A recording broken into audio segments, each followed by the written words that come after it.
I love the liveliness, the constant feeling of energy. Definitely the world-class education. The diversity. Nah, the nightlife. I would say the people. For me, it's the stories. My name is Waja, and welcome to Toronto Story Archive.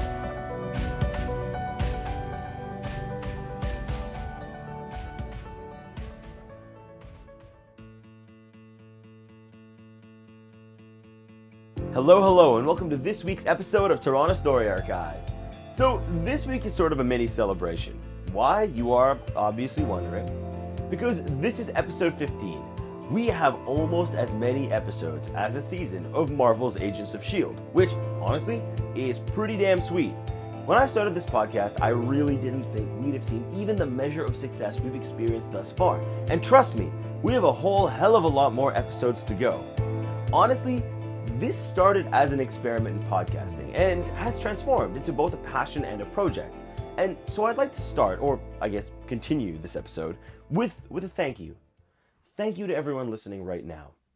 Thank you to everyone who has downloaded our episodes in the past. Thank you to all of our guests who helped me make this happen. And thank you to everyone who will listen to this in the future. I've been asked a few times since launching the podcast where I came up with the idea.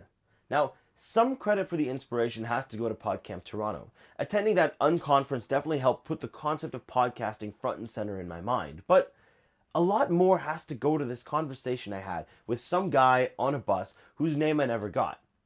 I was on my way to volleyball after buying this super sweet leather jacket. You've probably seen it on Instagram. It's very rad. When this guy got onto the bus, he was a black man, a little shorter than I was, with a beard and long dreads tied up on his head. I noticed him only peripherally at first as he made his way on. He was significant mainly in that while all the other passengers got on fairly quickly, the bus driver held him up. I may have rolled my eyes a little. I was already late. Eventually, he makes his way onto the bus and walks towards the back, to where I was sitting. He sits down on a seat in front of me, quiet for a moment as the bus begins to roll forward. Then, all of a sudden, he turns around and says, "This is bullshit, man." So I say, "Oh yeah? What's up?" And that was the beginning. The rest of the bus ride was only around 10 minutes long, but in that time, he told me a little of his life, about his work as a graphic designer, and about the frustration he felt at often having to partner up with other designers because, in his words, no one would believe that this work could come from someone who looks like me. He told me about how frustrated he was that he couldn't even get onto a bus without the bus driver questioning the legitimacy of his transfer. In the end, we made it to Eglinton West Station. He went his way, I went mine. And I left thinking, damn, that was a good story. It was only a little while later that Toronto Story Archive was born.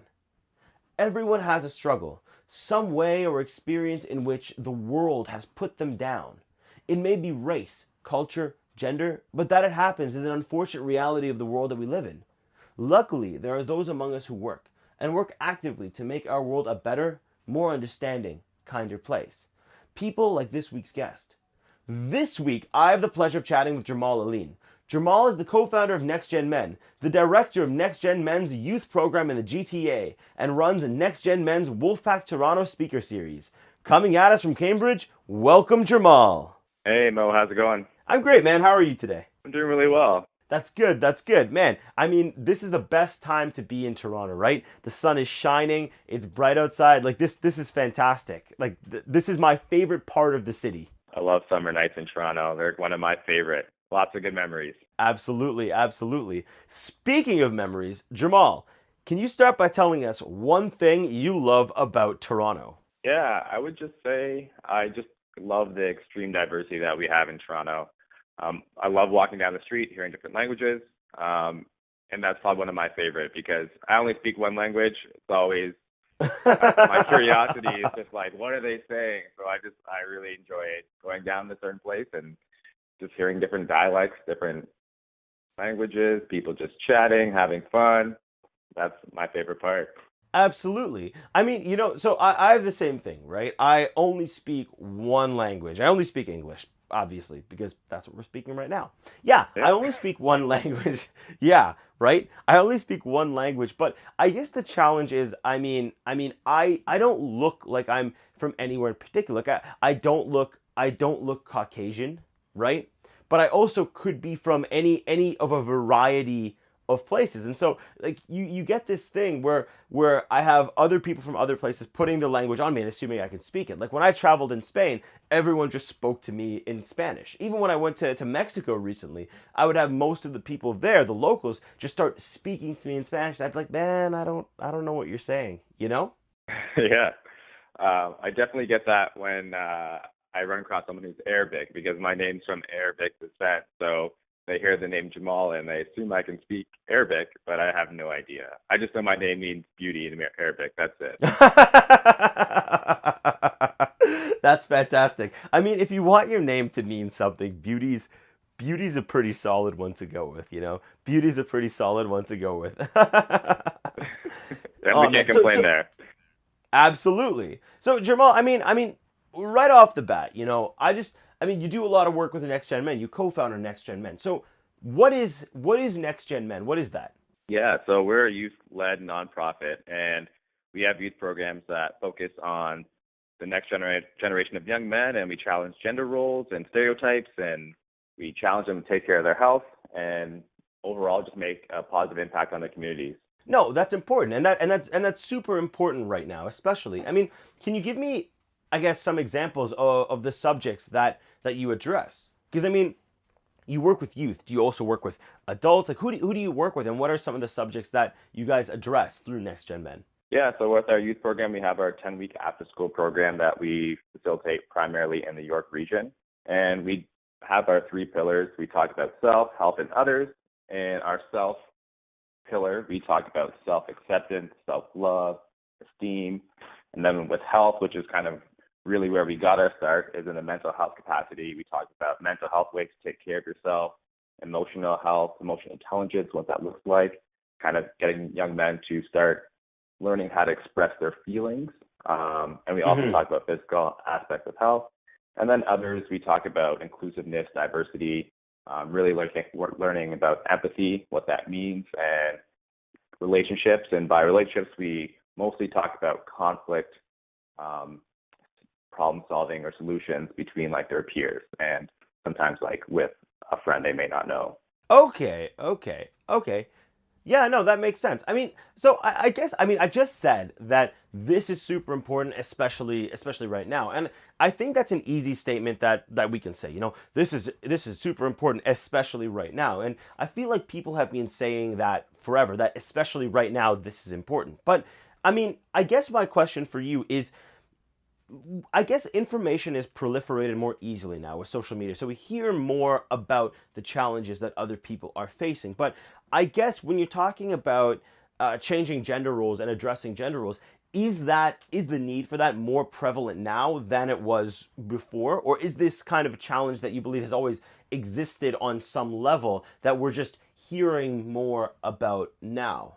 Yeah, I guess in my opinion, I believe this was always an issue, but I feel there are, like with the wave of feminism, people stepping up, and, or I should say women stepping up and challenging the way that patriarchy has dominated society and how that's benefited men.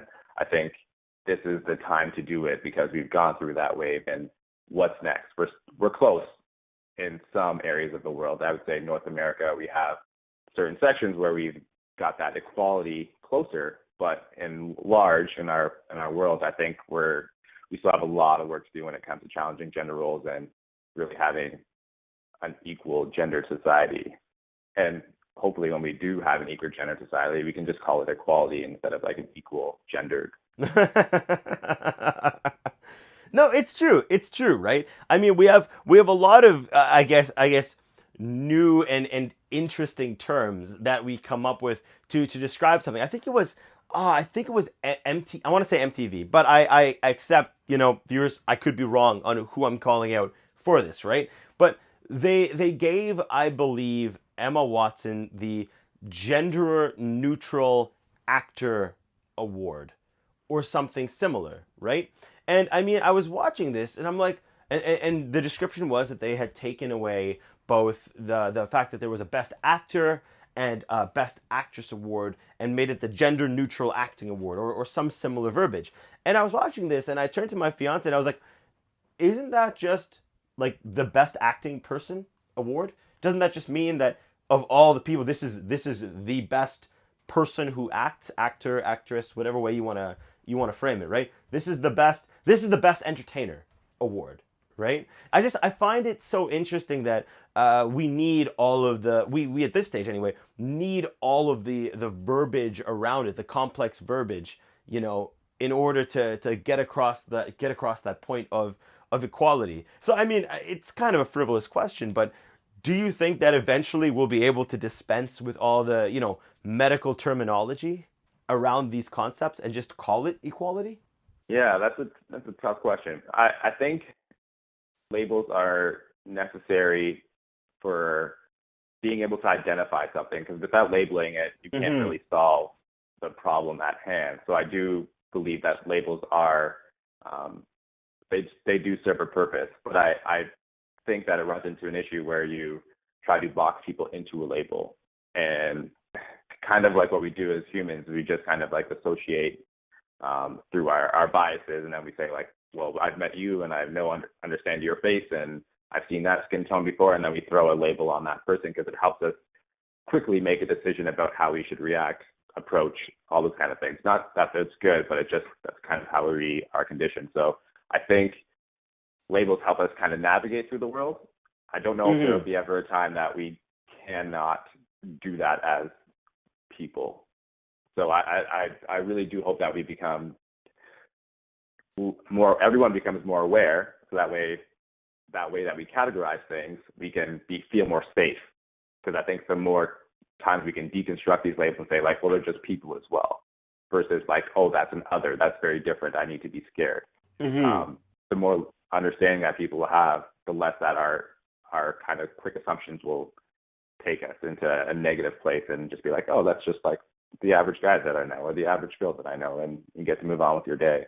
For sure. So I mean, in the pursuit of this, because Next Gen Men focuses on educating like young men, adults on, as you said, changing gender norms. That so I guess it's also a very very broad question, but where do you feel what do you feel is, I guess, men's role right now, and where does educating the men at a very very young age come into play in the pursuit of gaining greater equality, moving things in the right direction?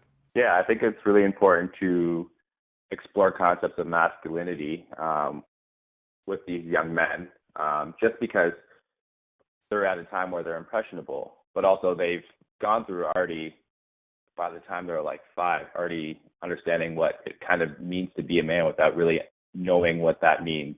So Mm-hmm. they've already been conditioned up to our point where we see them at 12, 14 years old for, 7, 8, 9 years of what it means to be a man through like their role models. And that could be a role model through being a teacher, could be a role model through being a brother or a father. And they kind of understand what it means. And sometimes it doesn't need to be said, it's just acted upon. So having these conversations around like what's positive is sharing your emotions positive of being a guy. Most guys understand that showing emotions isn't necessarily manly, and that's quote unquote like manly, because they've been told like or shown that when I show my emotions, the reception I get is different than like if a girl will just show her emotions. It's more loving and caring and understanding it. But if I do it, it's more like what are you doing? It's more of a question of Mm-hmm. why that's even happening in the first place.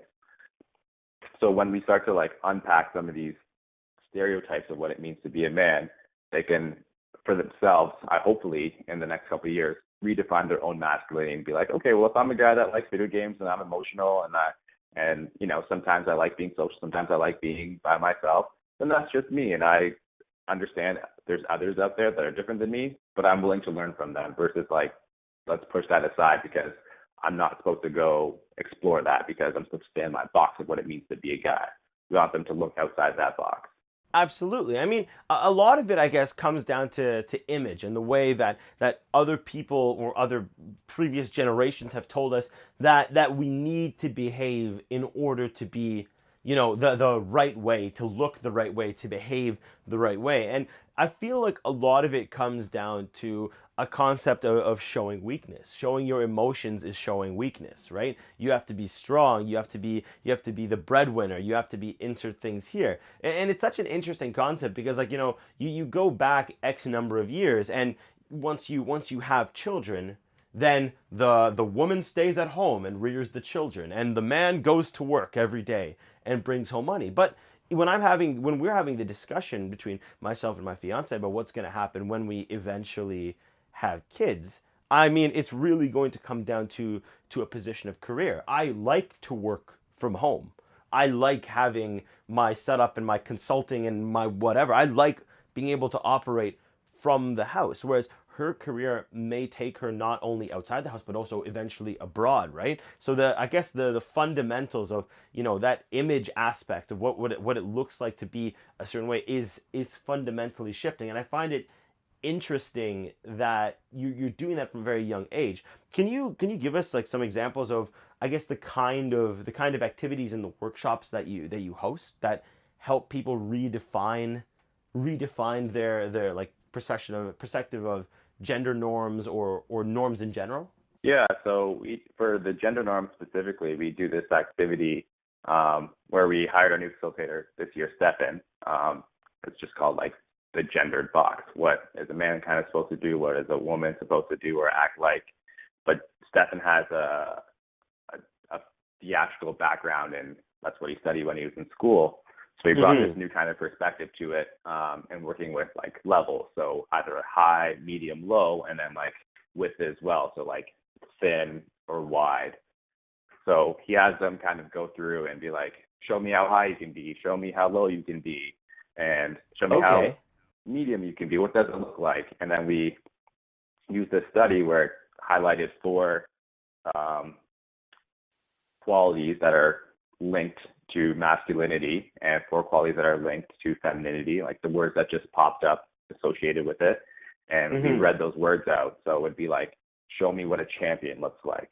And you would see that these guys doing their posing, and they're flexing their arms, and they're doing those like traditional poses that you see on the top of the trophies, and they're wide and they're big. And then we say like, show us what gentle looks like. And they kind of like get really tiny and small. And then we ask them at the end, when we go through all these words, which words do you associate with masculinity, and which words do you associate with femininity?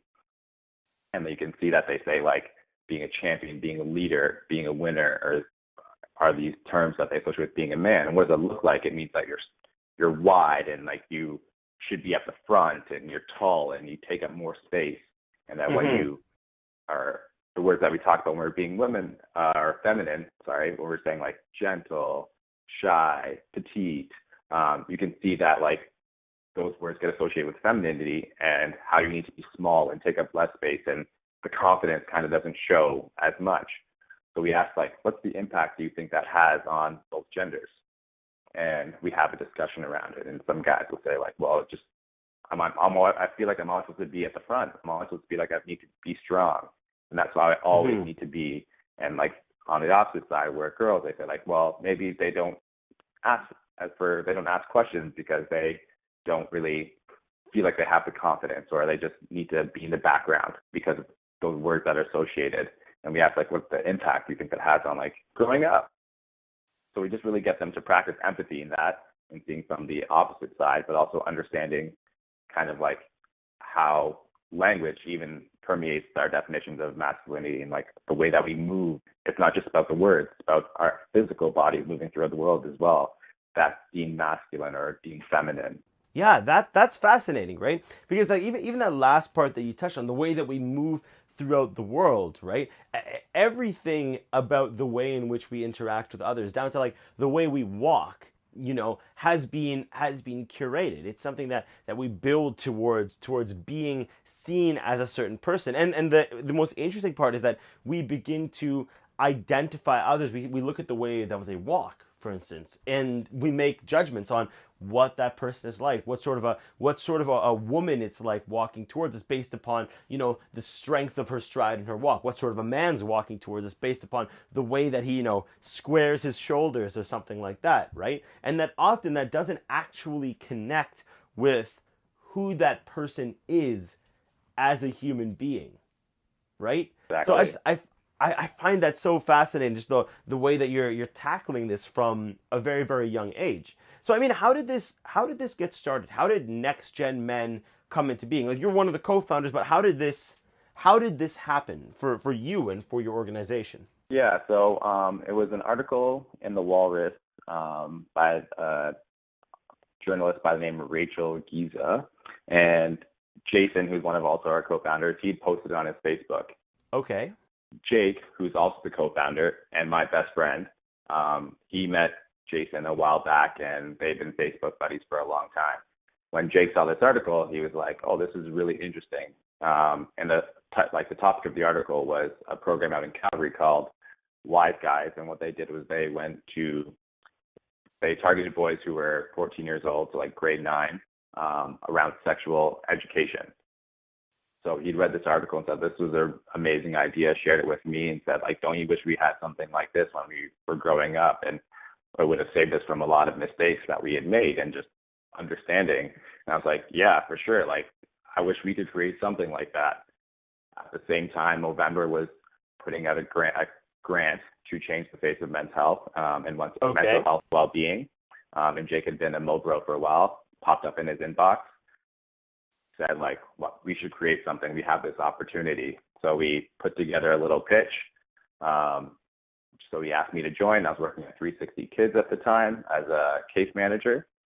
Mm-hmm. So he's like, you have the experience working with youth. I kind of have the business background. Let's get them together. We pitched a proposal to Movember, calling our program originally Boys to Men. I like that. Yeah, I'm a big RV guy, so I'm kind of sad it didn't work out, but I'm happy that Next Gen Men kind of came out of that. We pitched it. They loved what we had together. And then we added Jason because he's got a master's degree in public health, so he brings that research analysis to kind of what we do. And yeah, Next Gen Men was born. And once we got the grant from November in 2014, it was like, let's make this really happen. We went into schools in early 2015 thinking it would be a lot about sexual health, but quickly realized that it's a little bit about sexual health, but a lot about what it means to be a guy. We were meeting these young men who just were ill-equipped to even start having these conversations around sex. So we dialed it back and said, like, what does someone need to know first? Well, let's focus on ourselves, and then let's focus on their mental health. And all these topics that we kept coming back to intersected with masculinity, and that's kind of the genesis of Next Gen Men. No, that's really cool, right? I mean, it's cool to me on an entrepreneurial level because I'm an entrepreneur. So I like that, right? I like how it all came together. You applied for the grant, put together your team, and executed, right? But it's also cool because, and I mean, the thing I've been thinking about as we have this conversation is that in a way, right, because we have, I guess, these preconceptions of how we're supposed to behave or how other men are supposed to behave, it's almost like we put ourselves 3 or 4 steps back, because what ends up happening is that eventually many of these preconceptions, at least even for myself, on how I am supposed to behave versus wanting to be, we end up having to overcome them in future. We give ourselves our own barriers that we need to overcome, like move through eventually, versus starting right at the beginning. So, but I mean, you do work with, Next Gen Men does work with adults as well. So, I mean, how have you found the difference between working with adults and working with youth? Well, youth, I feel like they're a bit more receptive to some of the concepts that we're introducing, because they're like, yeah, I feel that a little bit, and they're still at an age where they're more comfortable being vulnerable. So like they can be like, oh, I didn't really know that, and it's okay to not know at 12. But I think when I'm working with older men, not knowing something around the age 40, it feels like there's a bit more shame in that. So sometimes the length that we need to engage these men might be a bit longer. But in our Wolfpack program, which we started out in Calgary and now it's in Toronto as well, that's aimed at targeting men from age 18 to 99, let's call it. If some guy who's really eager and can make it out, then great. I'd be super pumped to see a guy who's 99 at a Wolfpack event. Oh, 100%. Yeah. We really focus on like the isolation that happens with men as they get older. So sometimes their social networks start to shrink, and they don't reach out for help as much. And where I think the difference between men and women, gendered, I would say like women tend to keep more of an extensive social support network. So like when something goes wrong, they can lean on 3, 4, 5 friends, where with men, they lean on one person. And oftentimes that person can be their best friend, but it's not necessarily it gets to that level where they can say like, oh, this is what's going on. That best friend becomes their partner. And if that huge thing in their life is like a divorce, then who are they left with? Not too many people to fall back on. And that's kind of when we see like our trends in suicide rates go up, it's for men in that 35 to 55 range, because they've leaned so heavily on that partner for a long time, and when like a job loss happens or like divorce happens, their social support network's not there. Where they go to seek help, they're not really that sure. Sometimes they just feel like they don't have another option, because part of being a man is you shouldn't ask for help. So they haven't asked for help for this long, and now they actually don't know where to go when they need it. Sometimes it feels like it's the only thing that they can do after obviously many other factors. So it's not just like one factor will lead to suicide, it's many other things. But for sure, those are kind of like the triggers that then started the path of depression and anxiety and loneliness.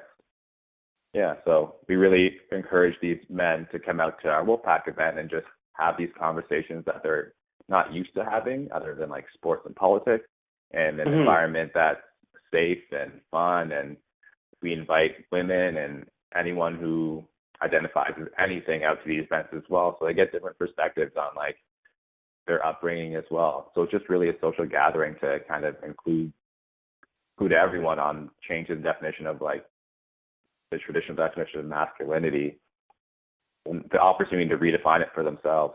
So, I mean, where do you think that comes from, though, this idea that men need to suffer alone? And I mean, this might be an obvious question or a really broad question. Where do you think it comes from? And I guess the second part to that is, how can we overcome it? Because, I mean, I feel it somewhat myself that, you have an issue and, I mean, you handle it. You handle your business, right?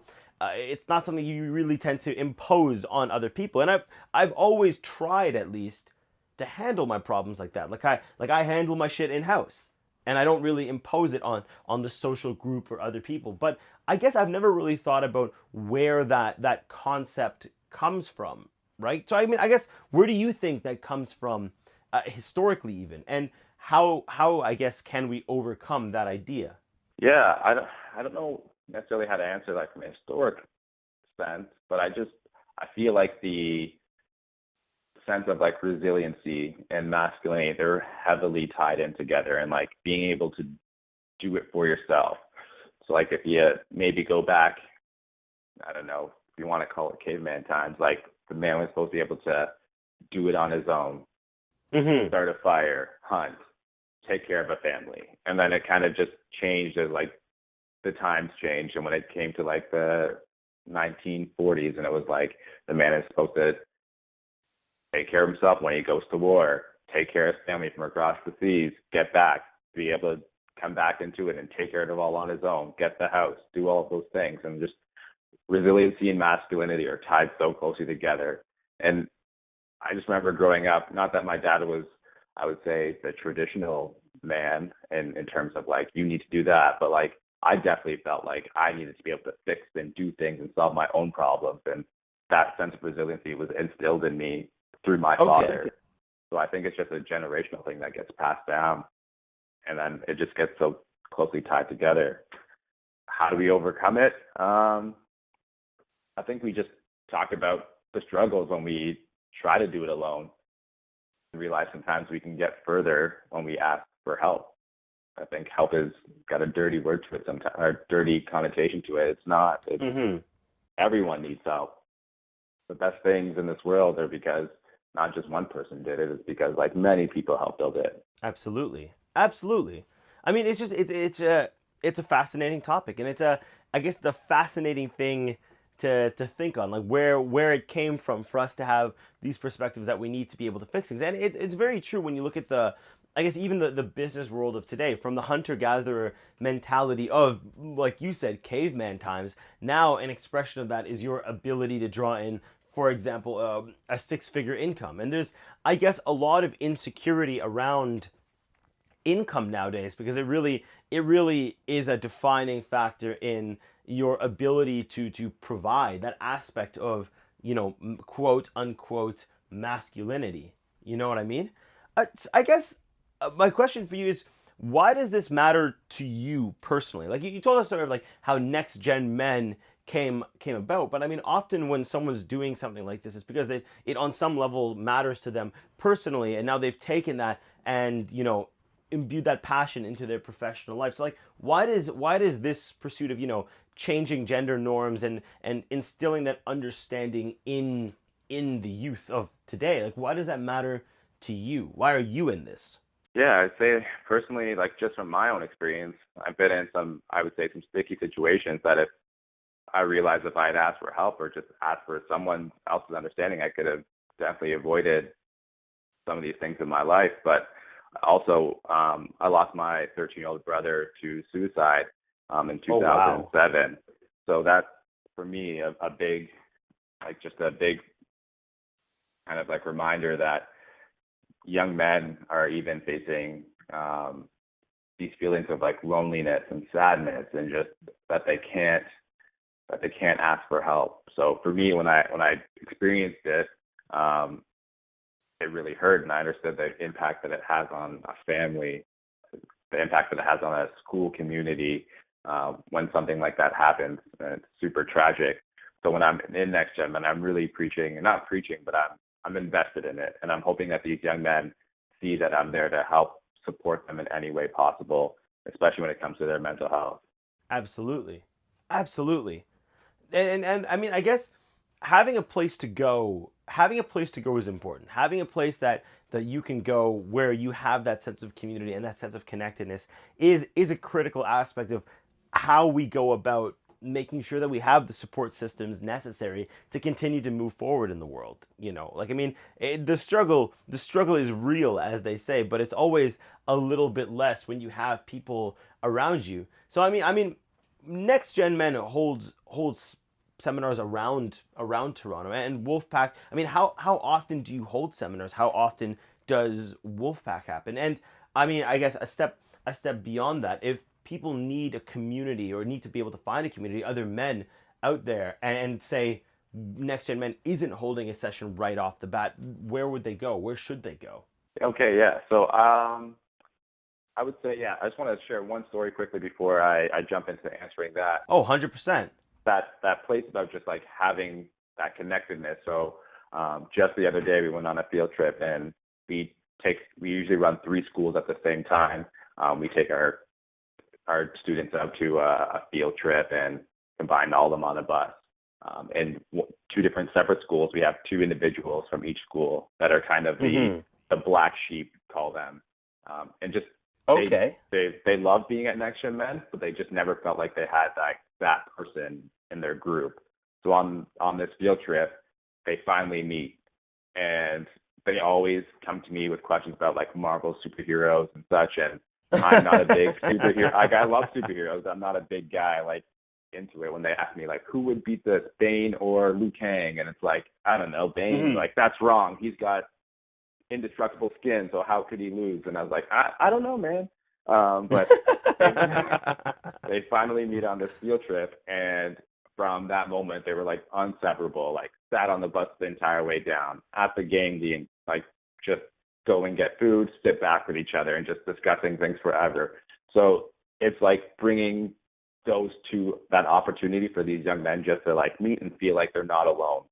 At the end of the day, it's about just building friendships and having fun, but also getting to learn something along the way. Hopefully you find that support. So to answer your That's question, amazing. yeah, it's one of like my favorite stories when I'm sharing what happens at next gen men. But as for like Wolfpack, we hope to host once a month meetups. Our location so far has been the Movember House, which is located on 588 Richmond. It's got a really cool setup. Yeah, it's a community space, so anyone who's really interested in just like checking it out, they're more than welcome to stop in on their business hours and see what it's like. They got a barbershop there now, so you can get a haircut as well on your free time. Yeah, so it's a really neat space. We hold our monthly meetings there where we have our discussions around topics like empathy, mental health and well-being, job loss, those kinds of things. The other thing about like where men can go if it's not Wolfpack, there's organizations like the White Ribbon, who I'm not sure if they do monthly meetups, but they have way more connectors in the city, and they've been doing they've been having this battle or working to have gender equality. So they're really hoping to have spaces like this for men as well. Okay. Yeah. No, that's excellent. Yeah, I think that's the best I can say. I would say like when it comes to men's groups that are positive men's groups, I don't know that there's too many groups like this that exist. So that's why Wolfpack is, for us, I think, a necessity. I mean, that's why it's unique. That's exactly why it's unique, right? Because it connects with the people and it makes sure that they have a space where often that space might not exist. And I mean, I just Jermal, I just gotta say, Luke Cage would totally beat Bane. I mean, I'm just saying, man, the man's got indestructible skin. The only time he gets injured, like Bane just doesn't have the force required to overcome the fact that Luke Cage has indestructible skin. The only way they even beat him in, actually, you know what? I won't say that part, because if anyone hasn't watched the TV show Luke Cage on Netflix, I would be spoiling it, and I'd feel bad. It was pretty awesome, though. I love the scenarios. I just never know how to answer them. But okay. It's really cool, man. It's really cool because the part that I find so interesting about it is that you find your best of friends in the rarest of places, right? Like my best friend and I, we are polar opposites in so many ways. In our perspectives on life, on business, on athletics is a big conversation that we have often because we have different perspectives on it, right? And if you looked at us and just like heard us speak, you wouldn't think that he and I would ever have become this close, like this good friends. But I mean, the man, he's gonna be the best man at my wedding. It's on that level, you know what I mean? So you always just it's the strangest, rarest of places that you find that connection. But when you do, like, that's the value of that. The value of that is, I mean, it can't be described. It cannot be, it's invaluable. It cannot be valuated. You know what I mean? Exactly.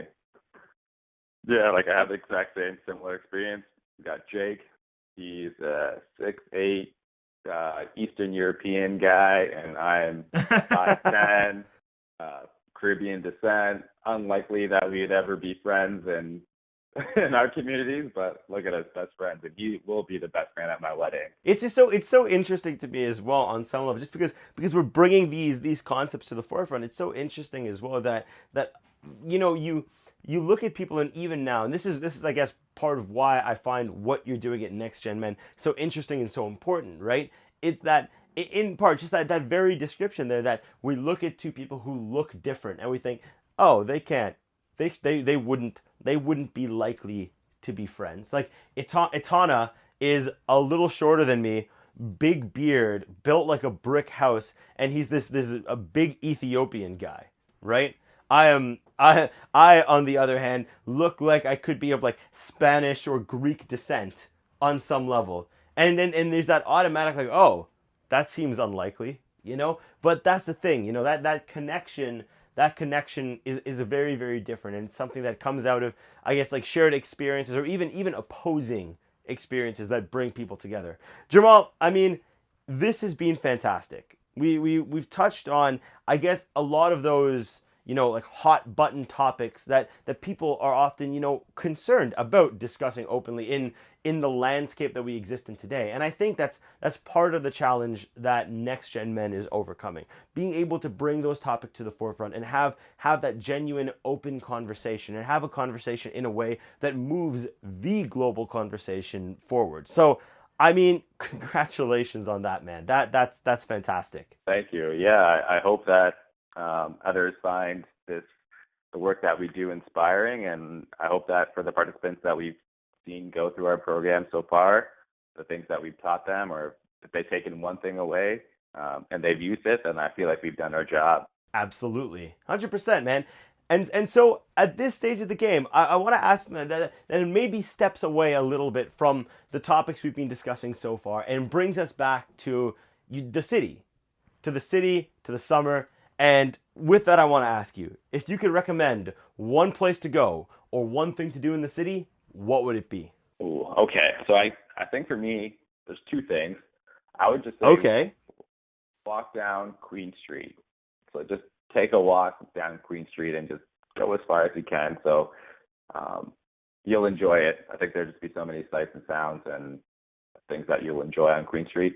And the other thing for me is just like Centerville. It was one of the places that I know I used to go to a lot with my cousins and my dad and my family. So for me, it just created a whole bunch of memories that I've had forever. So Centerville and just walking down some of the streets, experiencing all the diversity of Toronto and what it has to offer. 100%. I mean, I love Queen Street. It also happens to have one of my favorite sushi spots, Ajisai Sushi. It's fantastic. It's such a good place. Thank you so much, Jermal, for joining us on Toronto Story Archive. It has been an absolute pleasure having you. Mo, it's been a pleasure speaking with you as well, and I'd be happy back on if you need me to. Oh man, that would be fantastic. Looking forward to the next time, man. And that's a wrap for this week's episode of Toronto Story Archive. Each episode, we bring on guests from Toronto to tell us a story, any story about their life in the city. Our commitment is to not sell, pitch, or bore you. Our goal is to amuse, excite, and at the end of the day, entertain you with stories told by the many voices Toronto has to offer. If you have a story to share, shoot me an email to submissions@torontostoryarchive.com. My name is Waja, and thank you. Thank you for tuning in to Toronto Story Archive.